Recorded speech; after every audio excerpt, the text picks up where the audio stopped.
कलयुग ने प्रवेश कर लिया है, लोग पापरत हो गए। कहने लगे इसके बाद क्या देखा, कहने लगे सत्यम नास्ति तपः शौचम दया दानम न विद्यते। धर्म के 4 लक्षण बताए गए हैं। धर्म के कितने लक्षण हैं? 4 लक्षण। सत्य, तप, पवित्रता और दया।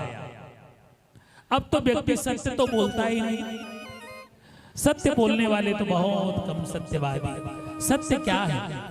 सत्य वो है जो एक बार धोखे से भी यदि वचन दे दे, उनको प्राण प्रण से पूर्ण करे, उनका नाम है सत्य। जो महाराज दशरथ ने पूर्ण किया।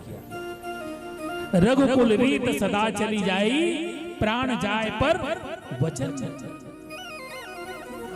लोग तो अब स्वार्थ के वशीभूत होकर के वचन कुछ और देते हैं, कथनी और करनी में व्यक्ति का अंतर आ गया। सत्यम, सत्य का तो नाश ही समझो, सत्यम नाश। दूसरा है तप। तप का तात्पर्य क्या समझते हैं? तप का अर्थ होता है सहन करना। तप का अर्थ होता है सहन करना। किसके लिए? धर्म के नाम पर सहन करना,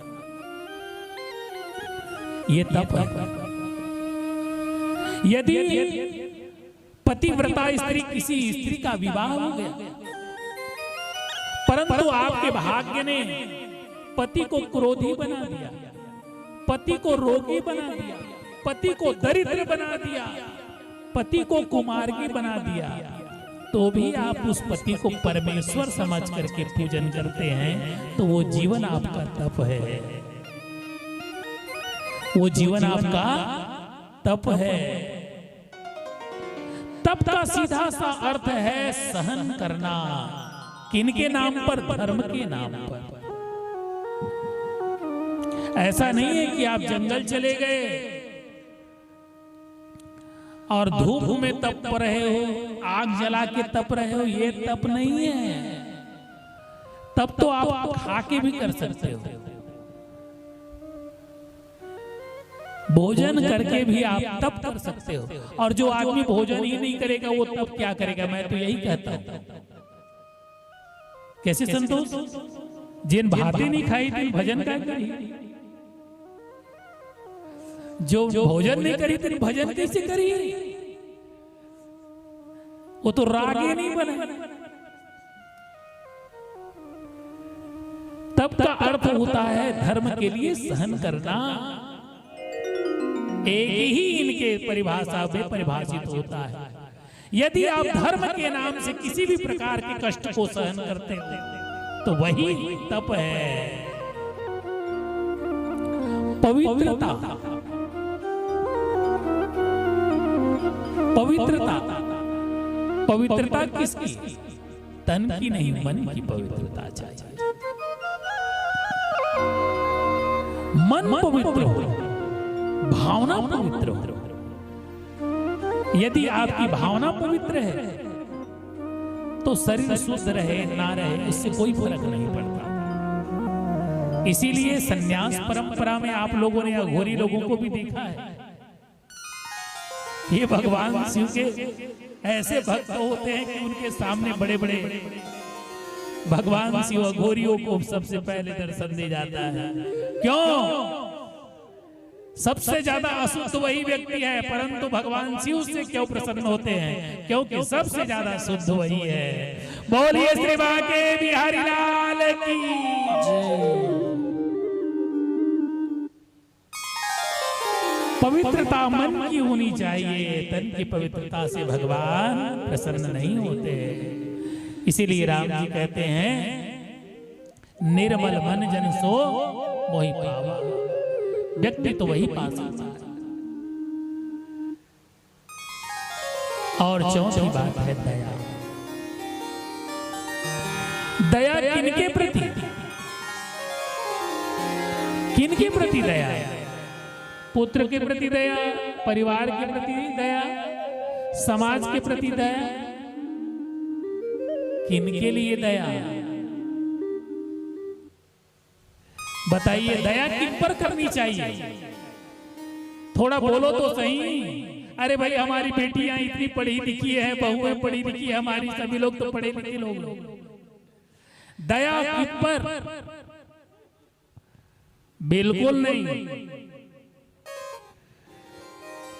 खुद पर रहम करना जिस दिन तू समझेगा, तभी बात बिगड़ी अपनी बनेगी।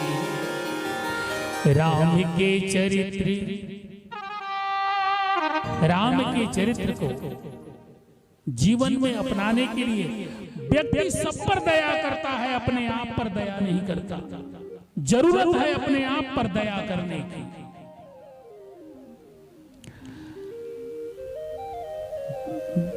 बाद में सोचना, खुद पर रहम करना जिस दिन तू सीख जाए, तभी बात बिगड़ी अपनी बनेगी। खुद पर दया करना सीखो। अपने आप पर जिस दिन दया कर लोगे ना, उस दिन पाप ही नहीं होगा।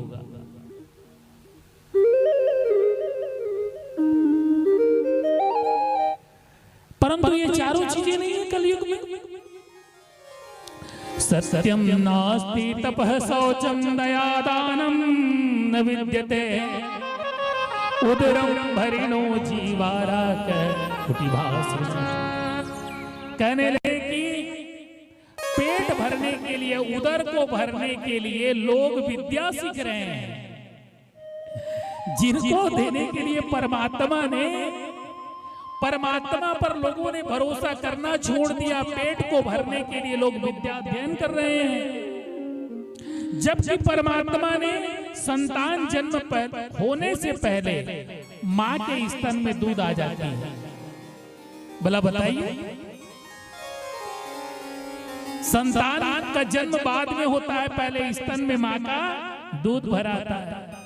ऐसे करुणालय है हमारे श्री बिहारी जी, ऐसे दयावान है कि बच्चा जन्म हो उसके पहले भोजन की व्यवस्था परमात्मा ने कर रखा है।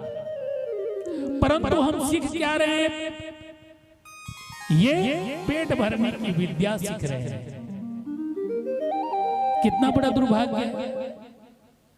जिसके लिए परमात्मा ने पहले व्यवस्था कर दी है, उसी को भरने के लिए हम सारी विद्या सीख रहे हैं, और उसी को भरने के लिए छल कपट दंभ सारा कुछ कर उदरम भरिणो जीवा का कुटिभाषण।